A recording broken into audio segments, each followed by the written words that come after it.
senuwees. Come on. So. Come on. Yes. Kry my kind. Dis 'n vettie. Vettie. Mariekie. Hey, nice fish. Bietjie kleiner as dit 'n boks het. Kyk na daai mooi vetvis by striking spinnerbait. So klippunt hierso waar die wind op waai. En seker my paas moet gou hiernatoe kom. Was bietjie dood daar waar ons was. Kyk net daar. Dis hoe belangrik 'n trailerhoek is. Op die trailerhoek gehak. Ja, teen daai klippe gegooi. Die wind slaan lekker op daai klippe in.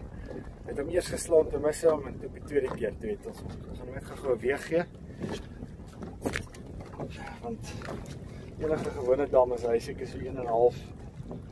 Maar ek dink met daai pensie daarso kan hy ons dalk verras.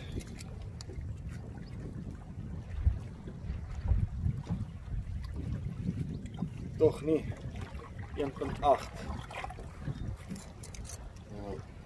Parasiet daar op die kant.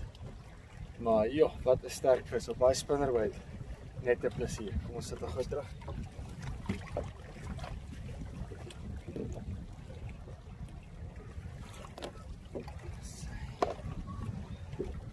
Oh, lekker.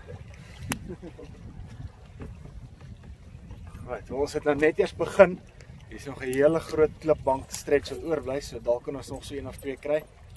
Want daai enetjie was so bietjie tussen daai bome.